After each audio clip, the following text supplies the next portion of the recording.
See, this kind of intention that the government is making clear will be difficult to implement completely, but the letter and spirit of it, the main thought behind it is to make this deterrent.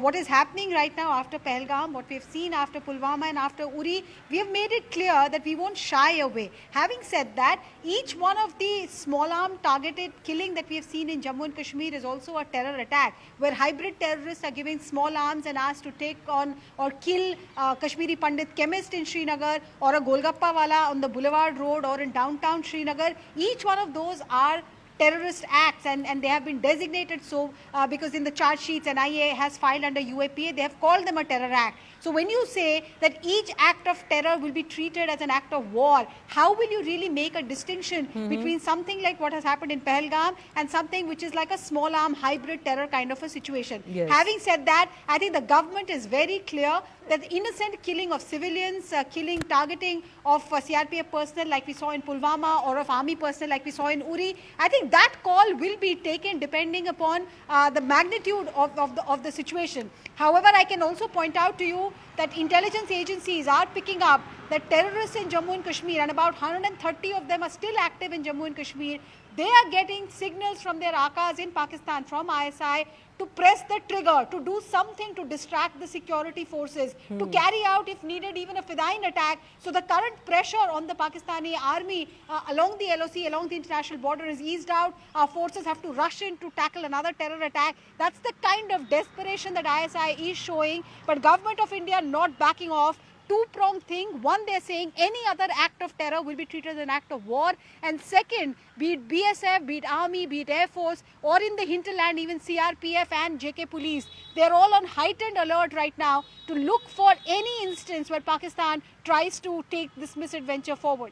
Yes. So, Aruna, bringing us an important addition to the update that we were tracking, which is, of course, the government's intention to say any act of terror is act of war. What Arunima is picking up is also this, that there are inputs to suggest that terror attack signals have been given to terrorists active in the valley. Let me also try and go across to our guests who are joining us. Wing Commander R.K. Srivastav is with me in the studios. Coming to you, sir, first. How do you read this messaging in the current context? Because there is a reason it is being made public now. Shivani, I'll just make a little correction in the rank. I'm Air Vice Marshal P.K. Srivastav, not Wing Commander. My PK apologies, Srivastav. sir. Okay. Yes. So basically, if you define that any act of terror is equivalent to act of war, it's a huge paradigm shift in the way we prepare as Army, Air Force, Navy officers for the response. Because you saw in this case, when Pahalgam happened, it was the government which decided, Prime Minister which decided that I'm giving full operational freedom to all three chiefs. This operational freedom, that means, is taken as granted. That means if there is a hot chase required of the terrorist groups or the terrorist infrastructure, my question is, are armed forces free to do that? Yeah. Should they include in their kind of war fighting plans or in the response matrix? This is a very important question. So that means we'll have to define what will be deemed as act of terror. Yes. What intensity, what level, in what way. This definition will come through. I believe if the government says act of terror is equivalent to act of war, then we will also have to build our own phraseology as to how we are going to define and how we are going to respond to it. Because the moment you say that, it becomes like a ops guideline by the Ministry of Defence, and coming down from Prime Minister to Ministry of Defence, and then these things then percolate to all formations, all units, all battle formations, and then Chief of the services will have the option to give direction and go ahead. So this is one fallout of this. I believe government means that. In case of Pahalgam like incident, it really meant all of us were very keen, and nation was really very sad and anguished. They wanted to do something like this, and they did. So we did on a scale. Now how we define, the second question is how we define the scale of operations. Like we defined the scale of operations which are far bigger, far better, far more precise, and all these structures of, or the akas of terrorists were hit, and they hit very badly. Okay. Now as we went ahead, we found that the as far as Pakistan is concerned, the terror network is an integrated part of, and it's come out to the world all in open, integrated part of Pakistani army. That means they're so complicit that all terrorists are being given some kind of military farewell and military burial. Chief of the Pakistani army is laying wreath on their coffins. This is something very different. That means as far as Pakistani, the terrorism emanating from Pakistani soil is actually a military operation. In fact, it is part of the military. There are no more non-state actors. While UN Charter Article 51 gives us the power to right to defend, and we can operate within that. Actually, India operated within that. You know, I do want to discuss this whole issue of the deniability that Pakistan has managed to somehow work under. This whole shadow of non-state actors, and you know, proof to the contrary has existed for a very long time. Their leaders in positions of power have made it clear from time to time, even during this crisis. But for some reason, the world keeps giving them a pass. I want to understand that. But before that, on this issue of the whole doctrine changing, Lieutenant General Harimohan Iyer, former Chief of Staff, Northern Command Indian Army, is also joining us, along with Tilak Devashir, author and former member of the National Security Advisory Board. Gentlemen, thanks a lot for your time. Lieutenant General, I'm coming to you first up. Here's my dilemma. You are saying a future act of terror, and as Air Vice Marshal was suggesting, you need to codify this. What then constitutes as an act of terror? What will be our first SOP response in the event of an act of terror? Here's my question. You are literally in a position of war with Pakistan right now, where Pakistan has decided to escalate by attacking your military assets. And yet, we are not seeing this as an act of war. We are starting and stopping, starting and stopping, starting and stopping. So, I'm a little confused. Good evening, and thank you for having me on your show. Firstly, I will qualify a little more than what the Air Vice Marshal said. In my mind, this issue of terror constituting an act of war already exists. It was, coined after the parliamentary attack and after Op Parakram, when the armed forces were deployed for a period of 8-9 months without a war. We took up a decision that next time an incident happens, we are not going to stop. We'll just carry on and carry out the operation without stopping at the border. So that was there already. And that is where the, Coast Guard, proactive strategy and all these doctrines started emerging from that basic structure. What I read from the current decision of the government, and I have to wait for the fine print to come, what I can read it as of now are two things. Firstly, we must all understand that act of war doesn't mean that you have to launch military on the next day. Okay, act of war has got a very large dimension. It means that all the elements of the CNP will be put into place. Things like, cutting out diplomatic status of the embassies, getting on to his allies and conveying to him that, you are going to be taken as an adversary if you support him. There will be many things which will come up. Let's say Indus Water Treaty will be taken to the next notch. He will try and put him into economic stress. So they will all happen simultaneously. And the act of military will also happen in a particular period of time. The second thing which I read in this is, right now what happened was, whenever this terror incident happened, whether it was 2016 in Uri, 2019 in Pulwama, or this time, our response was towards terrorist infrastructure in Pakistan. I feel that this current doctrine which we are now looking at possibly will give the forces leeway to start operations directly aiming at the Pakistan armed forces. Why am I saying this? And the Air Force understands it better. When we went in on the 7th of May, we went in without suppressing his air defense. We put our entire air effort at risk. But should this kind of thing happen next time, we will first knock his air down. We will put his air defense out of action like we did in the next 3 days. And then we will go with full might of our Air Force and flatten him down.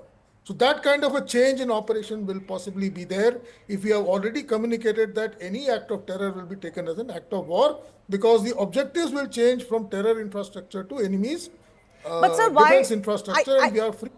I get what you're saying, but why the hesitation now? If that will constitute... It is because... Yes. Yeah, I agree with you. It is the current government's policy, and I guess this is something which our Prime Minister follows. He says war is not an option. That has been something he's been saying very openly. And he feels that his response should be not against the country, but against the people who are, fomenting this kind of a thing. So he was trying to send a message across that he'll go against the terror infrastructure, tell the world that we are not against having war with the country, but we are trying to just remove terror from the scar. Okay. So I look at it that there will be some changes in the way we do operations in the future. And one more thing I'd like to stress. Please remember, it is not just Pakistan. We have other avenues also open. And that is where the problem is. You have an active adversary in our north, and we just can't go blindly looking west without understanding what can happen from the north. Okay. And as a nation, we just cannot afford to have both our fronts open. So there has to be a degree of diplomacy. And I want to put it up very clearly. What happens is, when I heard some of your reporters reporting from the ground, there will be a kind of excitement that next time, like somebody said, Belpuri wala gets killed in the boulevard and it's declared an act of terror, next day we'll start bombing Pakistan. No, it will not happen like that. I don't see it happening like that. There will be escalated manner. The escalatory ladder will start happening in a uniform manner. It is not going to be, at the fourth level on the day one itself. Right. It will go through this series of actions, but what it clearly enunciates is, it tells the world, if the next time this thing happens, don't come to us to say that please de-escalate. Then we will only move out at our time of choosing, and we will only move out after we have finished what we have started to do. Okay. It is also a message to countries like USA and the United Nations that we have seen enough. This is the time we are willing to pull back. All right. At this current stage, having a claims. In future, we may not be able to be so safe. Yeah. Give me an opportunity to go to Tilak Devasher as well. Tilak, I want to understand from you this whole thing about deniability that Pakistan enjoys. It's been gone on for far too long. Just this last evening, IMF gave it another loan for whatever reasons that they have. But how do we get past this hurdle that Pakistan can continue to deny that it had any role, despite proof, of course? Sir, your mic, I think, is off. Sorry. Yes. I would like to speak on the terror and war aspect, but Sure. to answer your question first, Pakistan has practiced the art of lying since 1947. It has refined it to a science. So anything that they do, it's always deniable. It is always somebody else's fault. Somebody else has done it. They are not responsible. They always externalize this. So because they have had such experience in denying, in fake news, and in outright lying, that today it's very difficult for people who are not used to this kind of behavior of a state they all fall for it. And that's what had happened. I mean, look at the fake news that has come out in the last 3 days. Starting from destroying a brigade headquarters, starting from, the S-400 battery, starting from, all kinds of things. And because they push their narrative out first, there is believability, at least for the time being till the narrative gets dead. Then you keep denying it, and because you are a second responder, your deniability does not carry so much of weight. So similarly with the IMF, you see, in any IMF loan, if you study Pakistan's behavior, they will project a huge amount of taxes which they will collect themselves. And based on that, the IMF works out a work chart and they agree to a loan. 6 months later, when the first review is done, you find that there is at least a 20 or 30% shortfall in taxes. Then they will come out with some excuses, and no, we'll make it up in the next tranche. So this is the reason why Pakistan is able to get away with things. But coming back to an act of terror being considered an act of war, I think this is very significant. This adds to the Indian doctrine of war. You would recall that after Balakot, the Foreign Secretary had said that the attack was done on Balakot as a preemptive measure because we had got information that the terrorists there were planning an attack on India. So that was added also to your doctrine, doctrine of preemption. This doctrine that any terror attack will be considered an act of war adds to that your doctrine of war fighting. Now, they will have to work out many things. I think, as the Lieutenant General mentioned, will you delegate this to the operational commanders, to the field commanders, to the corps? Who will take that decision that now this is an act of war, I can go in with what I want? Because, war is the whole of country effort. You can't have single commanders embarking on a war without having... So, many things will need to be threshed out, but I think it's a very important doctrine. I also hope that this will be the first step in declaring Pakistan a terror state. You see, when we go to the international community with dossiers, with proof and all that, and the question they ask is, how come, but you haven't declared Pakistan a terrorist state? Yes. How come you're asking us to do it? So if you start considering acts of terror as acts of war, then obviously the war is being carried out by the state. So therefore the terror is being carried out by the state, and therefore we must now move, or at least examine the issue of declaring Pakistan not only a terror sponsoring state, but a terrorist state itself. No, absolutely. And therefore, again, take away that deniability that it functions under, that, oh, some of these are non-state actors, or we are also the victims of the same groups that are operating against, or they will say these are mujahideens who are working for, a certain cause, etc. But let me take one more question to all of our guests. I'll give a minute or two to all of our guests. And Marshal, I start with you. How about re-looking at the no first use doctrine as well, along with this? Shivani, that in my case, I mean, my understanding is a very good doctrine. No first use gives a kind of signal that we have got this only for deterrent. But the second part of it is also very important, that if the nuclear weapons are used against us, our nation, then we'll go back full tongue and hammer. Okay. And that's very important. And for that doctrine we have implemented. We got a triad.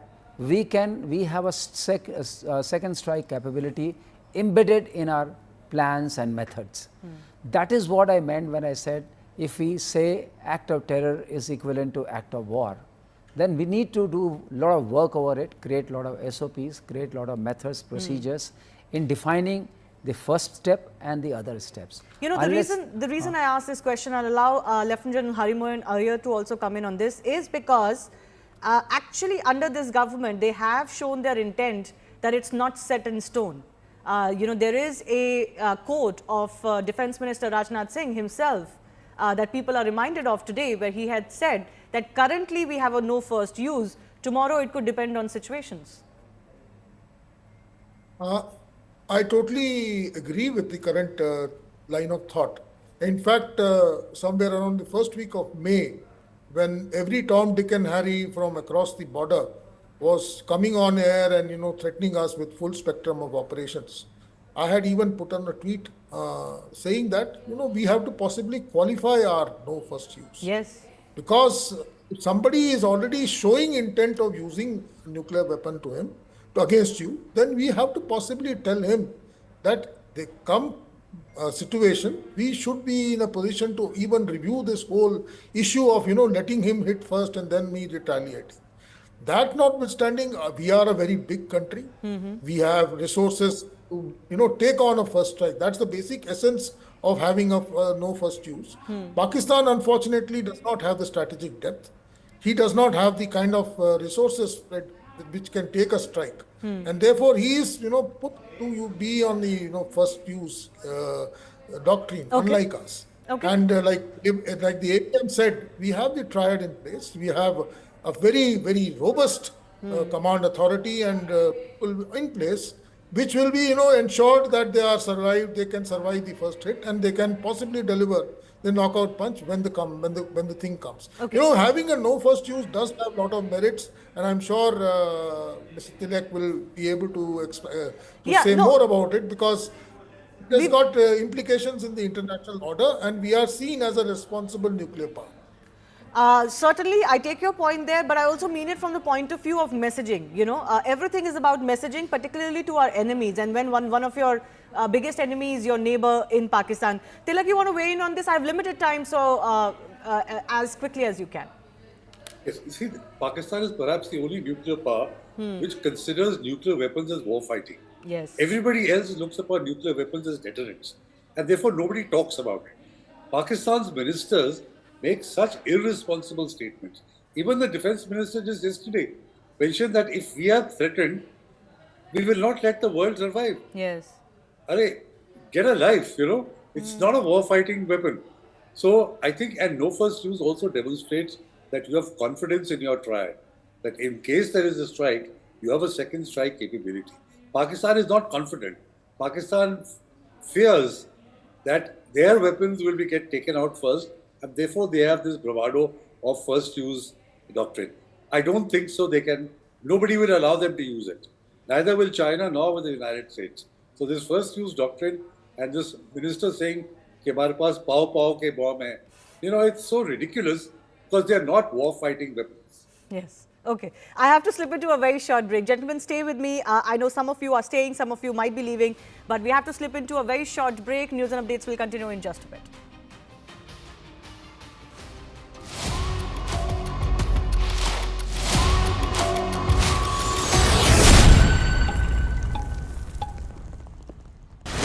Network 18 is now the clear leader in digital media with 55% more users on native platforms and social media than Times Internet.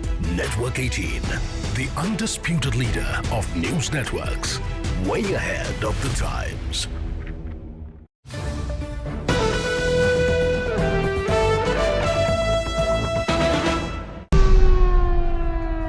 Viewers, what are we seeing on our screens? We are seeing yet again the A-team, viewers, the A-team of the Indian defense establishment, the think tank is back again. Yesterday at 8:30 in the evening, these pictures were released of a meeting yesterday. I had said that something big is in the air, and we now know what happened. They're back again. This is Pakistan's worst nightmare. It takes a lot of political courage, conviction, viewers. That's the word. To go ahead, take the risks. This is a Prime Minister who's walking the talk. In Bihar, he said that I am going to inflict unimaginable punishment. When he went to Andhra Pradesh and when he met Chandrababu Naidu, Naidu turned around and said, I have seen pain in the Prime Minister's eyes. That was the first time he said that he's committed to the Prime Minister. He is pledging all support to the Prime Minister. Since then, viewers, the Prime Minister has executed this plan to perfection. He obviously has a large number of options that are presented to him, but it is left to his judgment to pick the option that works best. What step at the escalation ladder? Decisive decision making by the Prime Minister. You can see him in complete command and control there. I want to bring in Arun Dhata. Arun Dhata, this is an important day. On the left and on the right is the think tank. That man, Ajit Doval, hangs in the background, is very understated, gets very little credit, but has single-handedly broken the back of Pakistan by hitting it at the spots where it hurts the most. And he knows Pakistan like no one else in this country because he has been there. He had infiltrated Pakistan.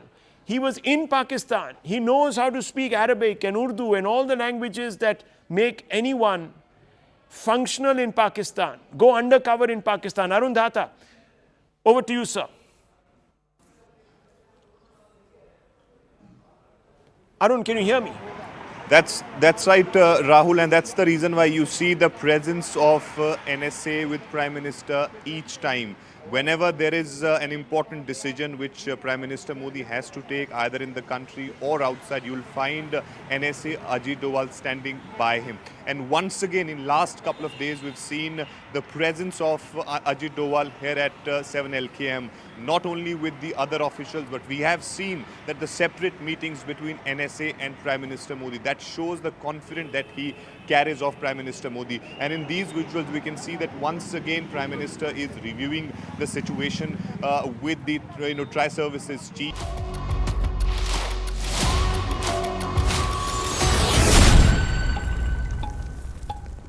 Important update coming in. Thanks a lot for staying with us here on CNN News 18. I'm Shivani Gupta. We're accessing satellite images of Sargodha Air Base in Pakistan, the destruction that India has managed to cause in India's retaliatory strike. My colleague Akash Sharma is with me. Akash, just break down these images that we've accessed.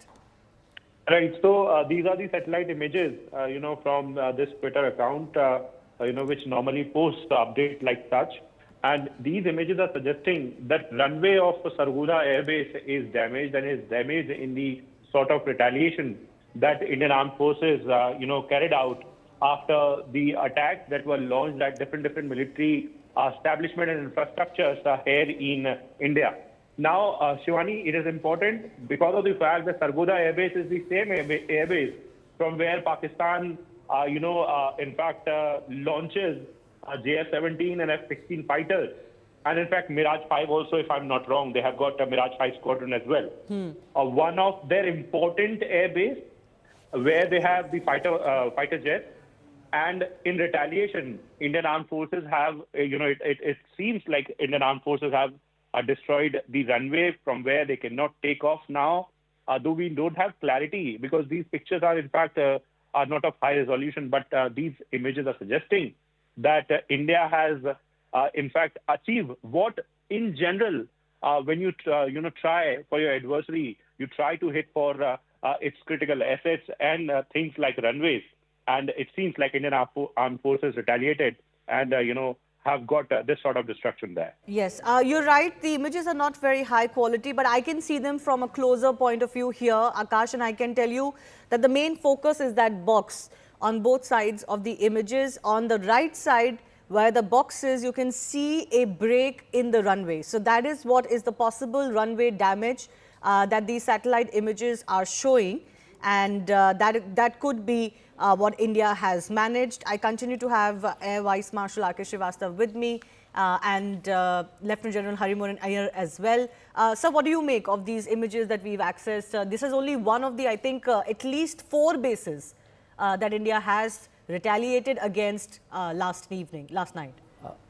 Shivani, Sargodha is a very, very important base for them. As rightly has been pointed out that F-16s are there. We believe JF-17s are also there, and there are helicopters also available. So it's a very important base for them. And if we have been able to strike and disable the runway, I also understand that they'll be able to make this runway going in next 24 hours. It may not be as difficult as we know. We have quick, kind of hardening cement available, and we can do that. But this is a great reach. They could not stop it. So it sends a message that destruction we can do. Second thing, I don't know what assets have been destroyed at this base. If we have been able to penetrate through the air defense network, have been able to destroy their ammunition bunks, or we have been able to destroy their missile storage capacities, where have we hit? Or their technical equipment. Because once you hit that, getting that back into motion is very difficult, that I know as an air warrior. So idea is what we have hit at the base. But one strong message has gone, that you are not out of our reach. We can penetrate through the air defense grid of yours and hit your base. And this is a very important signal and message. So, sir, can I just ask you, I was trying to ask you this in the last segment as well, that what do you make of that air defense system that Pakistan has? It seems to have failed quite spectacularly. See, we never believed that they have a great air defense network.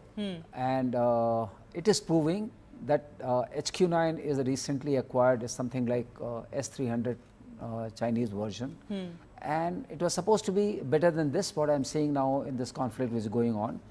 So, as what we call, General also pointed out that if we were to conduct a war, we should have gone for suppression of enemy air defenses. So that suppression we have not done in that way as we sweep it around, but still we find that we can penetrate through. So from our perspective, it's a good understanding of their system. If you recall, in 2022, one of our BrahMos missile was deemed to be accidentally fired into their territory, and they could never figure out from where it has come. So we have still not gone up in our ladder of missiles or our ammunition capabilities. We have still not taken out our all armors from the this thing. But we find that the air defense grid can't even handle the handle starting this. level of the weaponry. So I think Pakistan is definitely getting a message, and that message is strong enough for them to understand that at the moment, Indian Air Force, Indian Army, Indian Navy is only responding to terrorist attack. They were trying to target terrorist infrastructure, terrorist thing, and whatever escalation they have done, we have done a measured response. Our response matrix has been very much controlled and refrained from really going all out.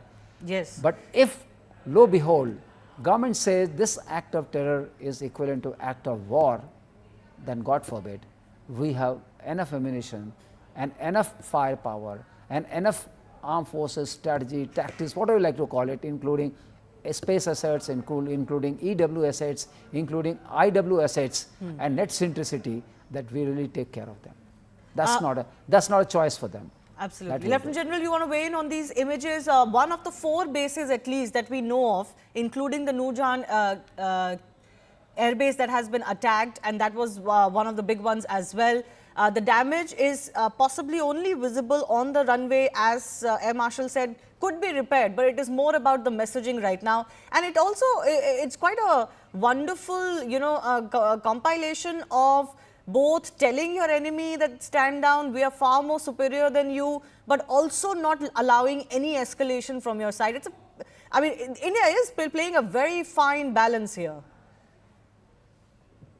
Shivani, if one looks at what's happened over the last 4 days, we have actually called out their entire air defense system. On the 7th, we managed, despite not going for CI missions, we managed to deliver 9 vastly separated targets in a synchronized manner within 20 minutes. And that also with accuracy and precision. So that was one. And then in the last 2 days, we have been able to send our Harrops, our drones, our missiles, and possibly even having air activity. We are not too clear as to how much of air activity has actually happened. But I'm sure there are some long-range missiles which have been launched from the Air Force also. So what has come out loud and clear is that he is truly wanting as far as his air defense is concerned, and he used to pride about this HQ-9 as is one of his big assets. Now, what I would like to highlight here is, while on ground, our superiority is around, if I was to put a figure, we may be 2:1 or little more than 2:1 superior to him. As far as the Air Force is concerned, if you remove this HQ-9 system and its capability, we become maybe 8 or 9 times superior to him. And once that kind of a complete total dominance is there, we will be able to wipe off his Air Force, much like the Israelis did to the Arabs in the Six-Day War in 1967. And in that kind of a scenario, our ground forces will have absolutely no obstacles to go and wipe out the complete army. So he has a major problem as he sees. And that is possibly one of the reasons he is agreeing to possibly de-escalate right now. I am sure post de-escalation, there's going to be a large amount of introspection in his own backyard as to what went wrong and how he has to, put those things in order. Because as it stands, if tomorrow this particular situation goes further south and we are, going in for a ground offensive, as I look at this current situation, we can't have a better situation when his air defense is totally knocked out. Sending a missile to Sargodha is symbolic. Today we sent 1, tomorrow we can send 100. And those 100 missiles will possibly knock off all his assets over there. So whether it hit an asset or not is not the issue. The signal which has gone out is I can reach Sargodha, I can reach Rawalpindi, I can reach Lahore, I can reach Chaklala, I can reach Karachi. So once you have told him that your air defense system is not able to interfere with me, you have sent enough kind of a signal to him that yes, tomorrow when it comes to a decisive maneuver to be undertaken, you will be wiped out. And I'm sure that is sending a very, very, and I told yesterday also, he's a professional army. He may be a rogue army, but he's a professional army. He understands his limitations. And I'm sure if he's willing to take a step back without achieving anything much in this current scenario, is because he realizes that he's on the back foot. And if he pushes any further, he's going to only attract disaster onto himself. So he's possibly trying to gain time. we'll only know later this evening what is the message that Pakistan has received, because it is evening time where, at least for the last 2 nights, the pattern has been set where a swarm of drones start coming across the international border and the LC. And they have obviously even tried firing some ballistic missiles last night. So we'll have to wait till this evening and late night to understand whether Pakistan is truly interested in de-escalating or not. Have to slip into a very short break. We'll get you more updates in just a bit.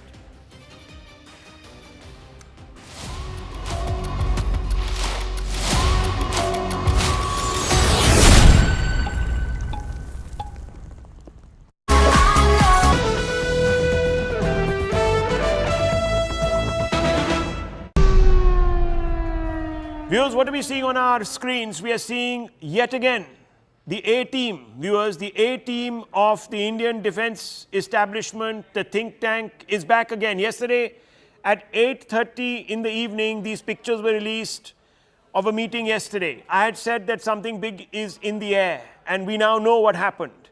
They're back again. This is Pakistan's worst nightmare. It takes a lot of political courage, conviction, viewers. That's the word. To go ahead, take the risks. This is a Prime Minister who's walking the talk. In Bihar, he said that I am going to inflict unimaginable punishment. When he went to Andhra Pradesh and when he met Chandrababu Naidu, Naidu turned around and said, I have seen pain in the Prime Minister's eyes. That was the first time he said that he's committed to the Prime Minister. He is pledging all support to the Prime Minister. Since then, viewers, the Prime Minister has executed this plan to perfection. He obviously has a large number of options that are presented to him, but it is left to his judgment to pick the option that works best. What step at the escalation ladder? Decisive decision making by the Prime Minister. You can see him in complete command and control there. I want to bring in Arun Dhata. Arun Dhata, this is an important day. On the left and on the right is the think tank. That man, Ajit Doval, hangs in the background, is very understated, gets very little credit, but has single-handedly broken the back of Pakistan.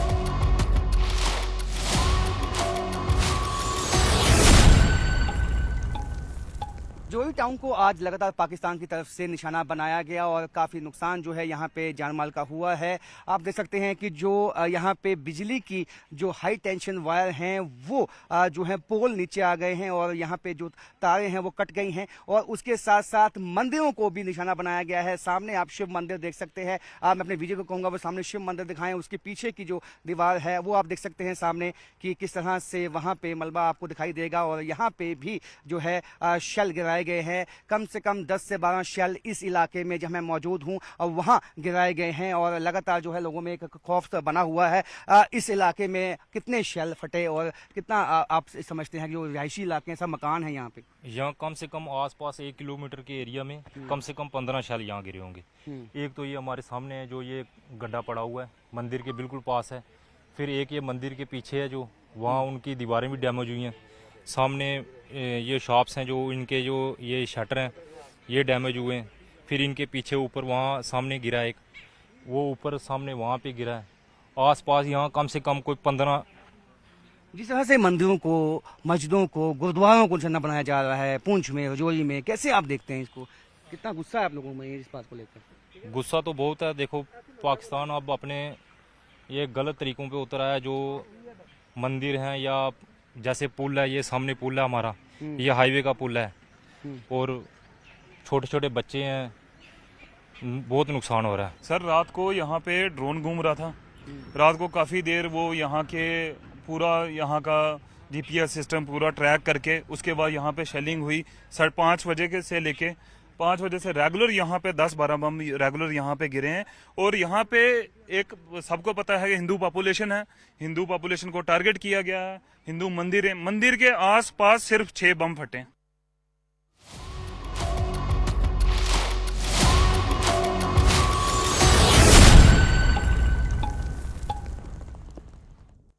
Yes!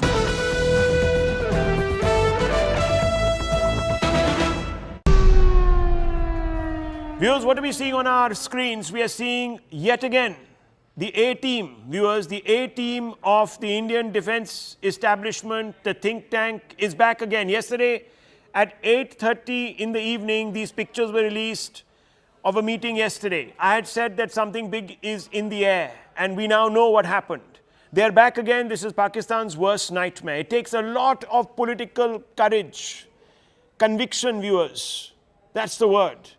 To go ahead, take the risks. This is a Prime Minister who's walking the talk. In Bihar, he said that I am going to inflict unimaginable punishment. When he went to Andhra Pradesh and when he met Chandrababu Naidu, Naidu turned around and said, I have seen pain in the Prime Minister's eyes. That was the first time he said that he's committed to the Prime Minister. He is pledging all support to the Prime Minister. Since then, viewers, the Prime Minister has executed this plan to perfection. He obviously has a large number of options that are presented to him, but it is left to his judgment to pick the option that works best. What step at the escalation ladder? Decisive decision making by the Prime Minister. You can see him in complete command and control there. I want to bring in Arun Dhata. Arun Dhata, this is an important day. On the left and on the right is the think tank. That man, Ajit Doval, hangs in the background, is very understated, gets very little.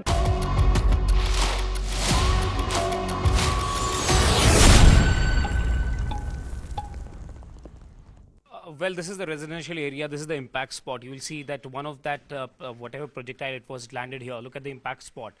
This is possibly a part of it, which is in my hand right now, and that has been taken away by the police as soon as before we reached here. This is the impact spot where it landed. You'll see around here the sort of the sort of scene that is this here. This is where it had landed, and this is it has uprooted the entire thing here. And you will also notice here that one more projectile actually fell at this place, and then it was taken away by the police.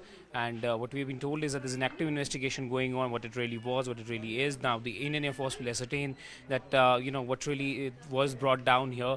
But initial information with the Air Force was that they have been able to bring down at least one jet around Srinagar and then on the outskirts as well. But look at the spot where the impact spot is. This is where, yes. Well, this is the backyard of a house. I'll give you an idea how close-knitted this locality is. You will see there are houses all around this place, everywhere. And luckily that it did not fall any of these houses. It fell in their back garden where nobody was present at that time. Here we've spoken to the residents here. They said that there was a loud sound that they heard. And after that they came out and seeing that there was some projectile. Two of them present here, and then it was whisked away by the police. But the impact has been like a good big impact around this place. क्या हुआ सुबह के time पे? मैं सोया था 5:40 को, जब पहले ब्लास्ट हुआ उसके बाद मैं जैसे ही नीचे आया तो मेरी बीबी थी यहाँ खड़े, तो उसने बोला आंगन में कुछ गिर गया।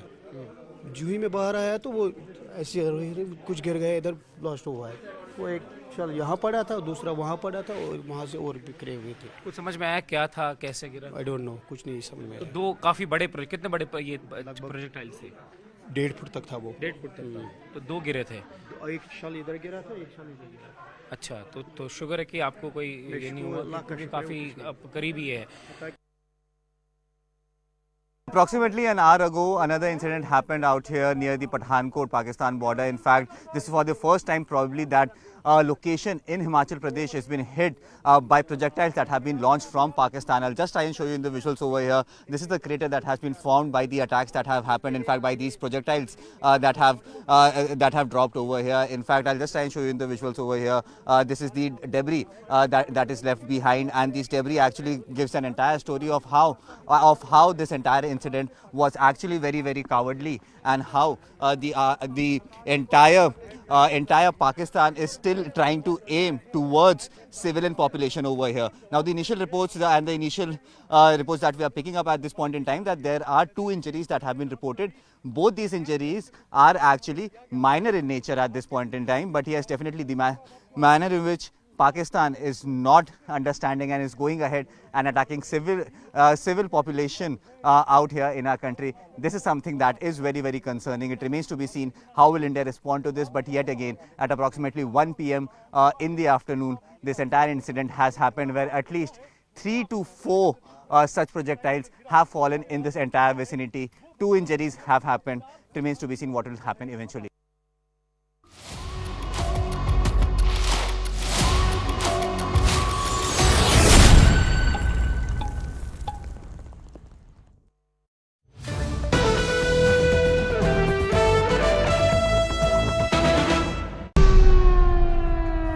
Viewers, what are we seeing on our screens? We are seeing yet again the A-team, viewers, the A-team of the Indian defense establishment, the think tank, is back again. Yesterday at 8:30 in the evening, these pictures were released of a meeting yesterday. I had said that something big is in the air, and we now know what happened. They're back again. This is Pakistan's worst nightmare. It takes a lot of political courage, conviction, viewers. That's the word. To go ahead, take the risks. This is a Prime Minister who's walking the talk. In Bihar, he said that I am going to inflict unimaginable punishment.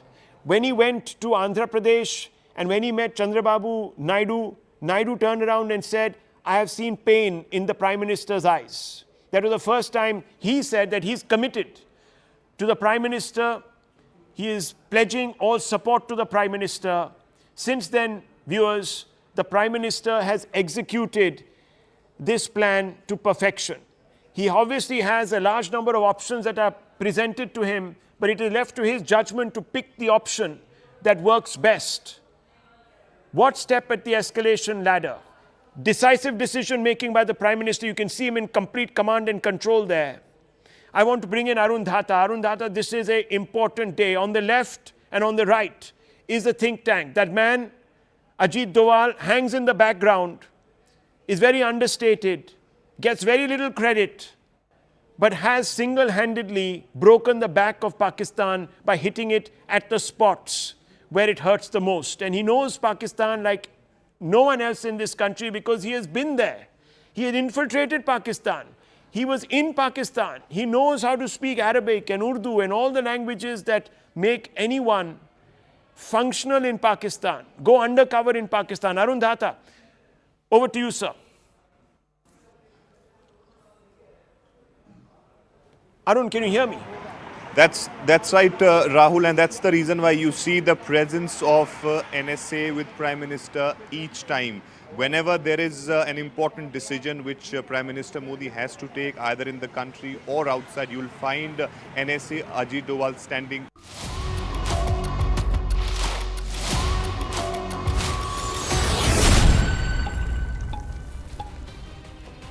Good afternoon, everyone. Thanks a lot for staying with us. You're watching our rolling continuous coverage on Operation Sindoor. Pakistan continues to retaliate, especially during the evenings and night against India on the western border. And India has been retaliating against those escalatory measures. I'm Shivani Gupta. Let's start this edition of the news with a check of the headlines.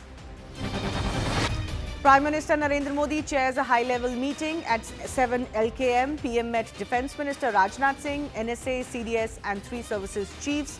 RAW and IB chief were also present in this key security meeting. Government sources say any proxy terror attack will now be considered an act of war. Turkish kamikaze drone recovered in a village in Nowshera. Pakistan has been targeting civilian areas with drones. Government sources indicate Turkey's hand will have impact on trade ties.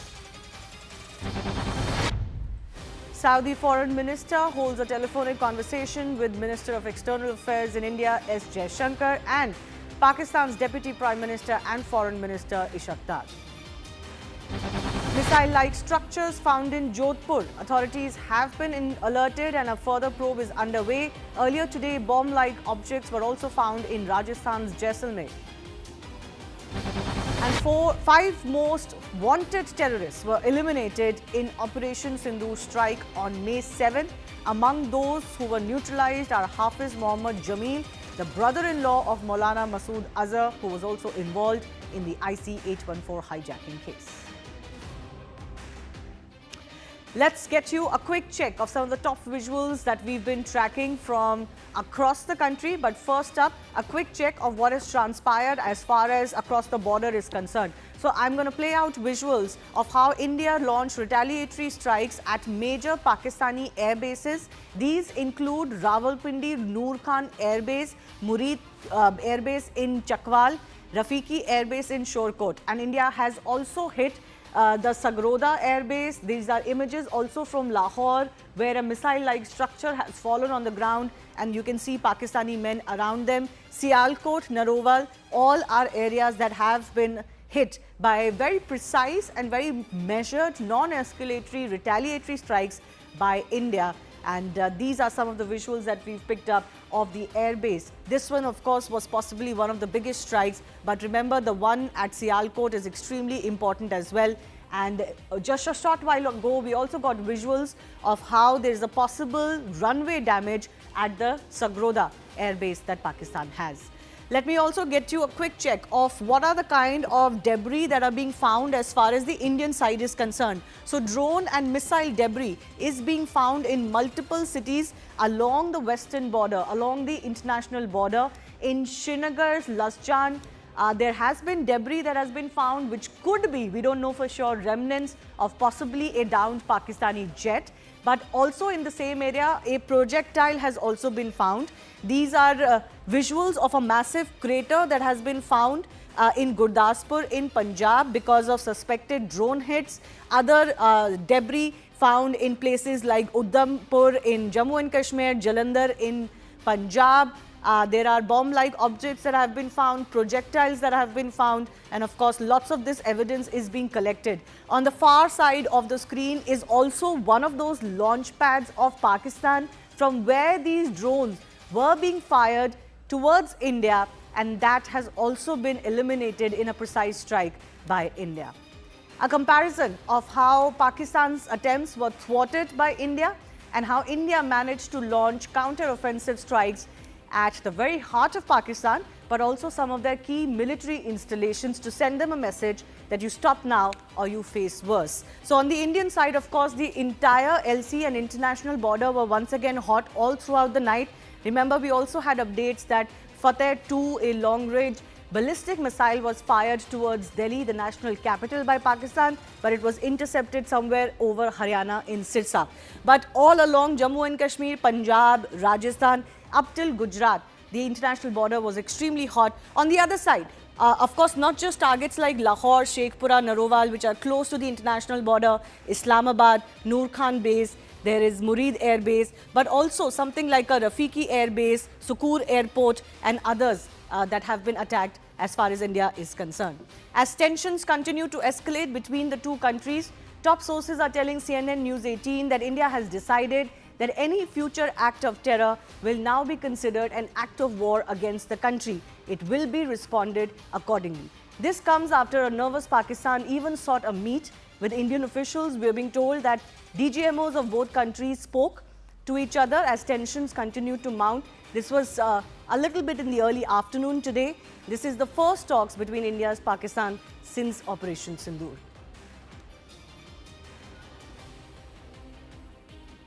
Pakistan सेना ने पूरी पश्चिम मोर्चे पर लगातार आक्रामक गतिविधियां जारी रखी। उसमें UCAV drone, long range weapons, loitering munitions और लड़ाकू विमानों का उपयोग कर भारतीय सैन्य ढांचे को निशाना बनाया। नियंत्रण रेखा पर भी ड्रोन घुसपैठ और भारी कैलिबर हथियारों से गोलाबारी की। अंतर्राष्ट्रीय सीमा और एलओसी पर श्रीनगर से नलिया तक 26 से अधिक स्थानों पर हवाई घुसपैठ के प्रयास किए गए। भारतीय सशस्त्र बलों ने अधिकांश खतरों को सफलतापूर्वक निष्क्रिय किया। फिर भी वायु सेना स्टेशनों पर उधमपुर, पठानकोट, आदमपुर और भुज बठिंडा स्टेशन, इन सब पर उपकरण व पर्सनल्स को हानि पहुंचाई। मैं ये भी बताना चाहती हूं कि पाकिस्तान ने हाई स्पीड मिसाइल सुबह 1:40 पर इस्तेमाल करके पंजाब के एयरबेस स्टेशन को दागने की कोशिश की। Pak military has been observed to be moving their troops into forward areas indicating offensive intent to further escalate the situation. Indian armed forces remain in a high state of operational readiness. All hostile actions have been effectively countered and responded appropriately. Indian armed forces reiterate their commitment to non-escalation, provided it is reciprocated by the Pakistan military. Pakistani claims about activities that they have undertaken continue to be heavy on lies, misinformation, and propaganda. And on top of that, this is peddled by Pakistani state agencies. The claims that they have made about attacking and destroying various places, various military installations and facilities, as has been pointed out by my colleagues here this morning, are completely false. The claim about the Air Force station in Sirsa being destroyed, completely false, as you've seen.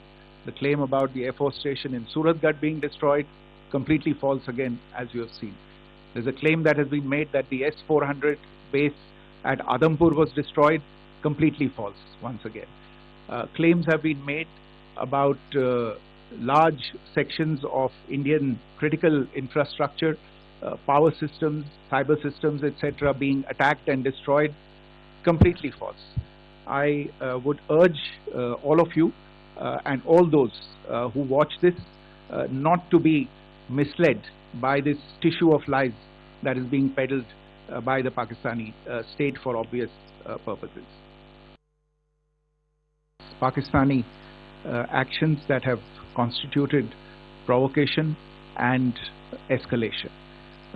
In response, and I repeat, in response, India has defended and reacted in a responsible and measured fashion to these provocations and these escalations by the Pakistani side.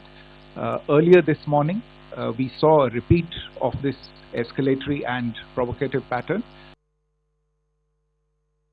Pakistan continues with its execrable and wanton campaign of targeting civilians and civilian infrastructure, especially in the states of Jammu and Kashmir and Punjab. There is also on its part a consistent attempt to sow discord between communities in India. As I said, there has been a particular focus in its targeting of civilian infrastructure and the population in Jammu and Kashmir and Punjab. Earlier this morning, Pakistan shelled the town of Rajouri, killing the additional District Development Commissioner Sri Rajkumar Thappa, adding to the civilian casualties and the damage in that state. We have also observed overnight damage to property and injuries to civilians in Firozpur and Jalandhar, among other places. An important update that came from the government today is that the mind is made up that no future acts of proxy terror from Pakistan are going to be ignored in a manner that Pakistan gets away with immediate or even long-term price. My colleague Aman Sharma has been tracking more on this. The wording is, Aman, that any act of terror in the future will be considered an act of war. That's, a very decisive shift in the way India wants to look at terror that emanates from Pakistan. But there could be many a slip between the cup and the lip. Well, it's a major policy change, I would say. I think India has decided that, enough is enough.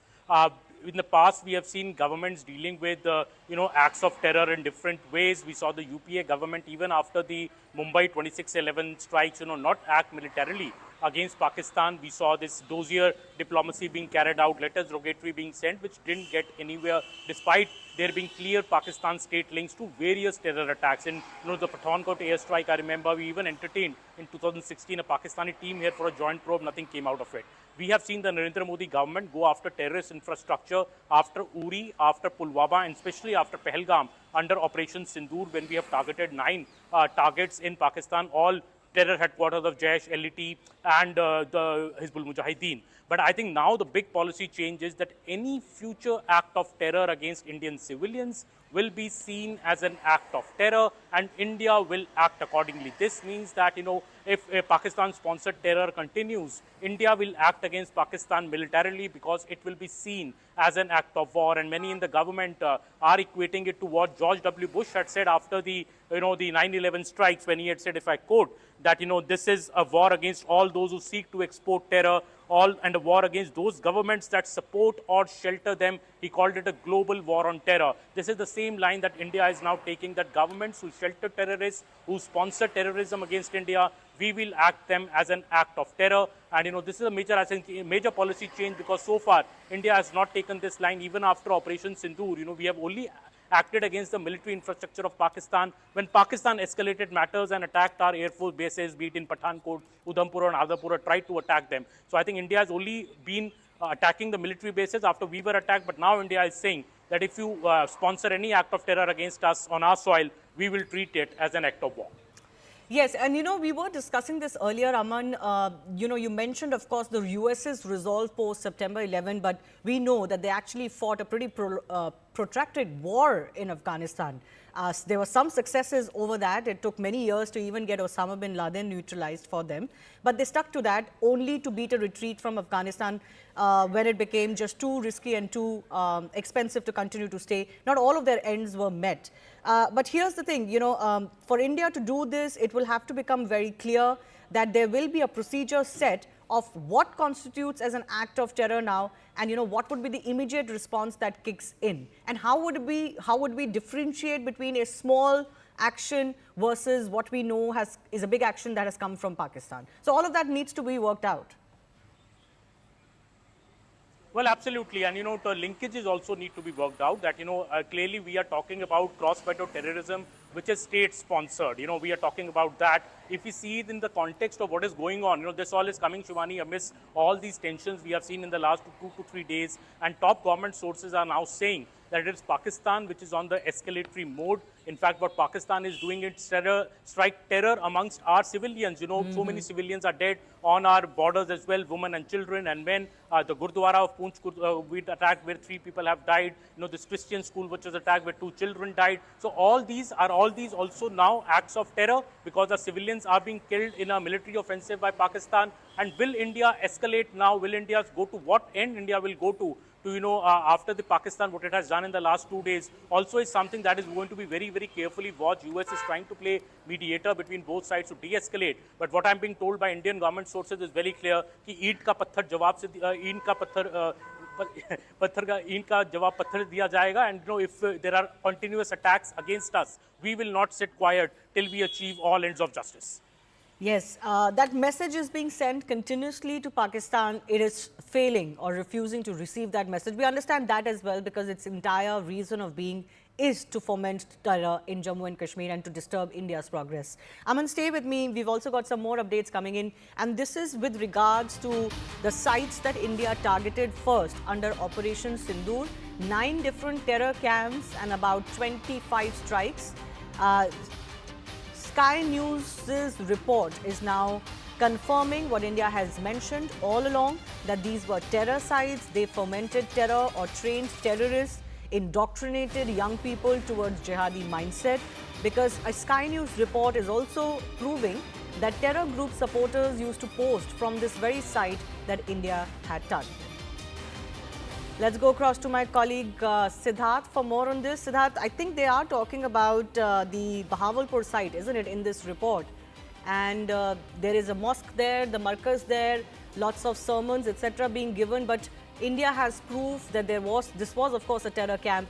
And I believe the Sky News report also shows that there was a lot of sentiment supporting terror groups, exactly the terror groups that are affiliated to this markaz in Bahawalpur. Well, yes, that's right, Shivani. In fact, this is a very routine practice in Pakistan, where they take foreign journalists to these areas in POJK and in fact in Pakistan, and show it to them that look, the locations that India has chosen, there is everything normal there. It's a religious site. It has nothing to do with terror group, etc., etc. So kind of they try to create a different image of those sites. So each time around they do it, and this time around also they did the same. In fact, Shivani, this is for the first time that any international media has done a fact check of Pakistan's lies. And in fact, Sky News has done their own investigation, and they have found that Markaz-e-Taiba, which was shot by the Indian side in Operation Sindoor, perhaps happens to be a terror site. Terror camp, it's a terror factory. In fact, there are a lot of TikTok videos being circulated under the hashtag 313 Brigade. Perhaps 313 Brigade is the banned proscribed Pakistani terror organization. In fact, there are multiple videos you will find on TikTok. In fact, this is not what we are saying. This is what Sky News is saying. Their report is saying that these videos are these videos are videos. In these videos, you could see kids are being trained. They are being trained in martial arts. In fact, many of the people are roaming openly on the roads, carrying sophisticated weapons, etc., etc. So, this is not the finding that we have done. This is the finding which now international news networks are doing. Having said that, Shivani, yesterday the same Markaz, which was shot down by which was shot at by the Indian side during Operation Sindoor. We also did a story that how the local boys there in an interview are confessing that how these places are being used to train mujahid, to prepare jihadists. So there are multiple proofs emerging against Pakistan as far as these sites are concerned, and perhaps this makes India's case even more stronger. Yes. When India will go to any international organization or perhaps give proof against Pakistan, this will make India's case even more heavier against Pakistan, that how Pakistan is allowing these terror groups, these Lashkar-e-Taiba and Jaish-e-Mohammed to openly operate terror camps inside Markaz. Well, it's actually not hidden to anybody, neither in Pakistan or outside Pakistan. It's just about the capacity of the world to believe what they don't want to believe. But what will make India's case stronger is also the fact that India has, for the very first time, released a list of the 5 most wanted terrorists who have been eliminated in India's strike on May 7. This is just the first report or list that the government has released after verifying the facts on ground. It's been 3 days since the strike. It has taken that much time because, of course, you want to verify everything. Among those who were neutralized are Mudassar Khadian Khas, Hafid Muhammad Jamil, Muhammad Yusuf Azhar, Khalid and Muhammad Hassan Khan. All 5 terrorists were tasked with important roles in Pakistan-based terror groups Jaish-e-Mohammed and Lashkar-e-Taiba. Mudassar Khadian Khas, for example, was in charge of Markaz-Taiba, which is in Muridke, one of the important sites that was blasted. Hafiz Muhammad Jamil was the eldest brother-in-law of Maulana Masood Azhar. He was involved in IC 814 hijacking case, radical indoctrination of youth, fundraising of Jaish-e-Mohammed, etc. Muhammad Yusuf Azhar, also eliminated in this, brother-in-law of Masood Azhar, involved in multiple terror attacks in Jammu and Kashmir. Photos of top Pakistan military officers attending the funeral of some of these terrorists have also gone viral, exposing the nexus that exists very openly in Pakistan between the Pakistan Army and ISI and these terrorists. Let me go across to my colleague Aman as well. Aman, 5 names have been verified and released. As we were discussing earlier, there could be more verifications that the Indian agencies do in times to come and release more. There is the list, there is the name of Rauf, who's been associated with Daniel Pearl's killing, which is not on this list yet. But of course, that story has spread like wildfire. Some confirmation possibly could come on that as well soon.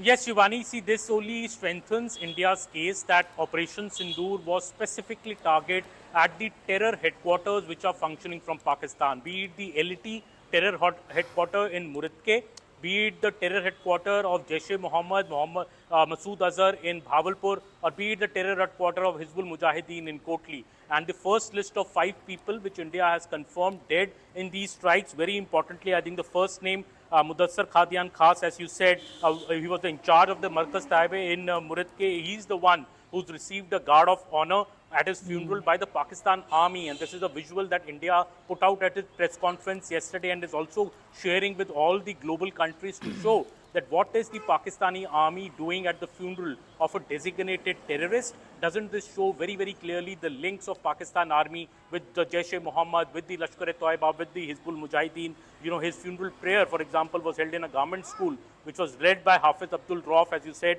the JUD designated global terrorist who a few days ago the reports were he's died, then some reports say he's very seriously injured. But what has happened, we'll have to wait for the official government confirmation. The eldest brother-in-law of Maulana Masood Azhar, again Hafiz Muhammad Jamil, or be it Muhammad Yusuf Azhar, who's the brother-in-law of Maulana Masood Azhar again. So, you know, the entire family of Maulana Masood Azhar, and that day we were being told that, you know, innocent family members have died, but all these family members are involved in serious terror activities. It only shows the efficiency and the, the clear superiority of India's weapons, which have struck very specifically at these terror headquarters, because India's effort always has been to finish off terror, Pakistan-sponsored terror for good through Operation Sindoor. That was India's objective, and India, by hitting the terrorist headquarters of these designated global terrorist outfits, is only proving its case. And maybe Pakistan's response, Shivani, which we have seen in the last 2 days to deaths of terrorists on their soil, only explains Pakistan's close relation with the terror machinery it is nurturing on its soil. Yes. You know, 2 names stand out. Of course, this is Mudassar Khadian Khas. My colleague Payal is also joining us with more on this. In charge of the Markaz Taiba in Muridke from the LET. His funeral was attended by Pakistani military, wreaths laid by on behalf of dignitaries, and this is the one whose images went viral because it was the funeral itself was led by US sanctioned and designated terrorist Rauf.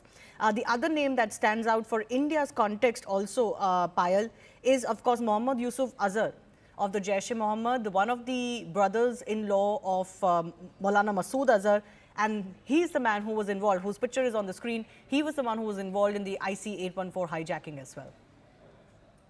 Yes, you know, these names are extremely significant, but you know what government sources, Shivani, are telling us that, you know, this is just the beginning. This is just the breaking of the ice. You'll have to just wait and see, because Rajnath Singh in that all-party meeting had very, very clearly said that there are many, many big terrorists who've been killed in this strike that India did. More than 100 of them. And just the other day when we were talking about this, it was said that, you know, there'll be more names that will be out as well. The names will be out in the public because Pakistan has no way to escape. Pakistan has no way to hide its face and tell the world that they are a peace-loving country. The action speaks otherwise as well. And the fact, you know, where and which part of the world do you ever see a terrorist being given a state funeral, for God's sake? In the Prime Minister Narendra Modi government, ever since the abrogation of Article 370, even those people who actually got a militancy background, their funeral does not see any major jalsa anymore. It does not see participation of public anymore as well. That is the degree to which, you know, there's been a control that has been seen by, of course, the government with the action saying that, you know, terror and talks will not happen and any glorification of terror will not really happen. Pakistan has done the biggest disservice to itself by actually making the videos and probably the photographs public of, a dreaded terrorist leading the funeral procession, of course, supported not just by the army, which is, of course, a rogue element in itself, but also by the government in that procession. And for people in Pakistan, the message from the Indian government is this is just the tip of the iceberg. Wait and see, we'll embarrass you more, because there have been more of these people who have been brought to justice.